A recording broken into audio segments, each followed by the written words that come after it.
Hi കൂട്ടുകാരെ, എല്ലാവർക്കും welcome to my art story. അപ്പോൾ നമ്മളിന്നിവിടെ ഉണ്ടാക്കാൻ പോകുന്നത് ഒരു ക്രിസ്മസ് ഓർണമെൻ്റ് ആണ്. അപ്പോൾ അതിനുവേണ്ടി ഫോം ഷീറ്റ് എടുത്തിട്ടുണ്ട്, വട്ടത്തിൽ ഇതേപോലെ കട്ട് ചെയ്തെടുത്തിട്ടുണ്ട്. ഇനി നമുക്കിതിനെ ഒന്ന് ഒട്ടിച്ചെടുക്കണം. വളരെ എളുപ്പത്തിൽ ഉണ്ടാക്കാൻ പറ്റിയ ഒരു ക്രിസ്മസ് ഓർണമെൻ്റ് ആണിത്. അപ്പോൾ കൂട്ടുകാരൊക്കെ ഒന്ന് ട്രൈ ചെയ്ത് നോക്കണം ഇഷ്ടപ്പെട്ടാൽ. അപ്പോൾ അത് ഞാൻ ഒട്ടിക്കാൻ വേണ്ടി എടുത്തിട്ടുള്ളത് സ്റ്റിക്കാണ്, ഗ്ലൂ സ്റ്റിക്ക് ഫയറിൽ ഉരുക്കിയാണ് ഞാനിത് ഒട്ടിച്ചെടുക്കുന്നത്. അപ്പോൾ നമുക്ക് ആദ്യം തന്നെ ഇതുപോലെ ഒന്ന് മടക്കിയിട്ട് ഇതേ ഷേപ്പിലൊന്ന് ഒട്ടിച്ചെടുക്കണം. അപ്പോൾ ആദ്യം ഇതുപോലുള്ള ക്രാഫ്റ്റും ആർട്ടും ഒക്കെ ഇഷ്ടമുള്ള കൂട്ടുകാരാണ് ഇത് കാണുന്നതെങ്കിൽ ഒന്ന് സബ്സ്ക്രൈബ് ചെയ്ത് സപ്പോർട്ട് ചെയ്തേക്കണേ.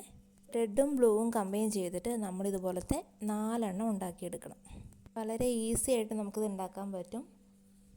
അങ്ങനെ മിക്സ് ആൻഡ് മാച്ച് ചെയ്ത് നമ്മൾ ഒട്ടിച്ചെടുത്തതിന് നമുക്കിനി റൗണ്ടിലൊന്ന് ഒട്ടിച്ചെടുക്കണം. ഇതേപോലെ നമ്മുടെ ക്രിസ്മസിന് നമ്മൾ ട്രീ ഒക്കെ അലങ്കരിക്കാൻ വേണ്ടിയിട്ട് ഒരുപാട് ക്രിസ്മസ് ഓർണമെൻറ്റ്സ് കടകളിൽ നിന്ന് മേടിക്കാറുണ്ടല്ലേ. അപ്പോൾ നമ്മളൊരു പാക്കറ്റ് ഫോം ഷീറ്റ് മേടിക്കുകയാണെങ്കിൽ നമുക്കതിൽ നിന്നും ഒരുപാട് ഓർണമെൻറ്റ്സ് നമുക്കിതുപോലെ ഉണ്ടാക്കിയെടുക്കാൻ പറ്റും, പല വെറൈറ്റി ഓഫ്സ്.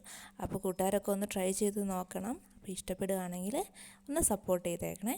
അപ്പോൾ ഇതേപോലെ ട്രീ ഡെക്കറേഷന് വേണ്ടിയിട്ടുള്ള ഓർണമെൻറ്റ്സിൻ്റെ വീഡിയോസൊക്കെ വരുന്നുണ്ട്. അപ്പോൾ എല്ലാവരും ഒന്ന് മറക്കാതെ കാണണം കേട്ടോ. അതൊക്കെ ക്രിസ്മസ് റീത്ത് ഉണ്ടാക്കുന്ന വീഡിയോസ് ഞാൻ എൻ്റെ ചാനലിൽ ചെയ്തിട്ടുണ്ട്. അപ്പോൾ അത് കാണാൻ ഇഷ്ടമുള്ളവരാണെങ്കിൽ ഒന്ന് പോയി കണ്ടേക്കണം കേട്ടോ. ത്രെഡ് കൂടെ അറ്റാച്ച് ചെയ്തപ്പോൾ നമ്മുടെ ക്രിസ്മസ് ഓർണമെൻറ്റ് ഇവിടെ റെഡി ആയിട്ടുണ്ട്. അപ്പോൾ എല്ലാവർക്കും ഇഷ്ടപ്പെട്ടു എന്ന് വിചാരിക്കുന്നു.